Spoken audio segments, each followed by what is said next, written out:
Hello friends, my name is Ramasu. Today we shall discuss about topic the concepts of container and orchestration. This is a very new concept and very interesting and important concepts uh, in the ID field. So today we shall discuss in detail. So let's start. First we will talk about containers. Friend, containers are a lightweight, portable and efficient way to package, distribute and run application. If you just see the term container means that something in which you are putting all the things and it will become a container which is containing the things. That is why it is called as container. They encapsulate an application and its dependencies including libraries, binaries and configuration files into a single unit. This containerization allows applications to run consistently across different environments from development to testing and production. So basically a simple way, friend, what you can do, like you just make a container and it will contain all your application things like libraries, binaries, etc., and it will become a container. So if we talk about more in detail about the concepts, first we talk about isolation. Friend, containers provide process and file system isolation, ensuring that applications and their dependencies do not interfere with each other. Each container runs its own user space separate from the host system and other containers. So that means there is a concept of isolation in containers that, for example, if there are two containers, so each container is unique, is isolated, and they are not integrated or they are not dependent to each other. If there are two containers are there, so each container is isolated and independent.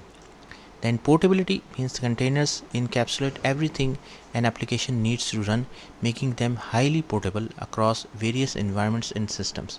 Developers can build, test, deploy containers consistently, reducing the "it works on my own machine" problem.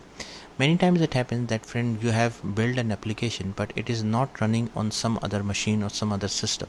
So container basically resolving this problem, like you just make a container and provide it to some other person, or it can run on the other machine as well.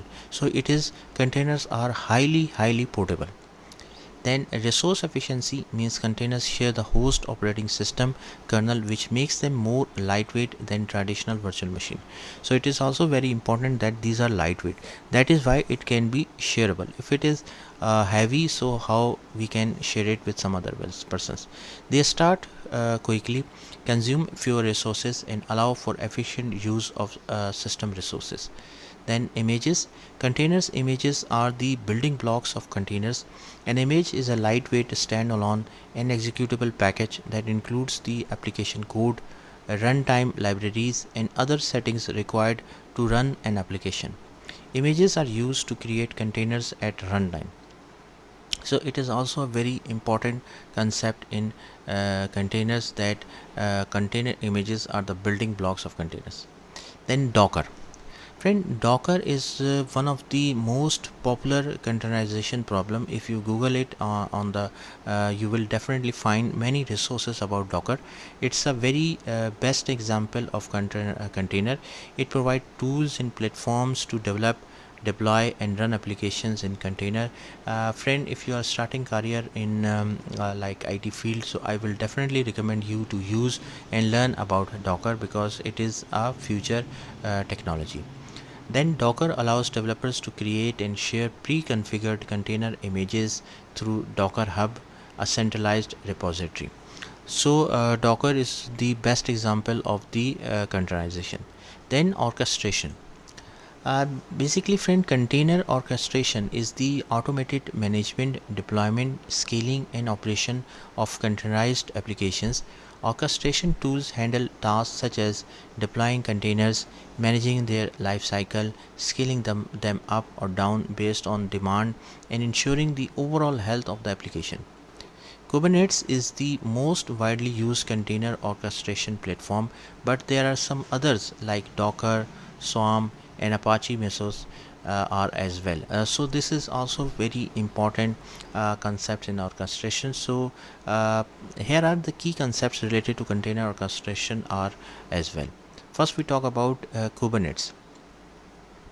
Friend, Kubernetes, often abbreviated as K8s, is an open source a container orchestration platform developed by Google. It automates the deployment, scaling, and management of containerized applications.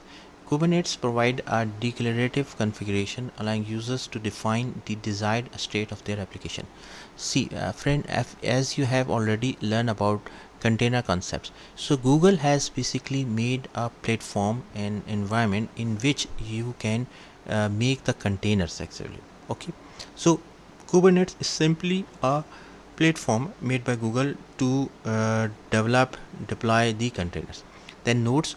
In Kubernetes, a cluster consists of nodes. Nodes are physical or virtual machines that run containers.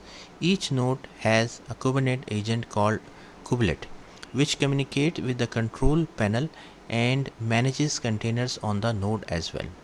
Okay, so this is the main concept of the node. Then pods. The smallest deployable unit in Kubernetes are called as pods. A pod encapsulates one or more containers that share the same network namespace and storage. Containers within a pod can communicate with each other using localhost as well. Simply just remember this thing, friend, that smallest deployable unit in the Kubernetes are called as the pods. Then a replication controller and replica set means that these components ensure that a specific number of identical pods are running at all times. If a pod fails or needs to scale, the replication controller or replica set automatically adjusts the number of pods as well. Then services means the Kubernetes services provide a stable endpoint for accessing a set of pods. They enable communication between different parts of an application or between applications within a cluster as well. Then deployment means a Kubernetes deployment allows declarative updates to applications. It enables you to describe the desired state for your application, and Kubernetes take care of updating the deployment to the desired state here as well. Config maps and secrets. Config maps store configuration data as key value pairs, while secrets store sensitive information such as passwords or API keys. These resources help manage configuration and sensitive data separately from application code here as well.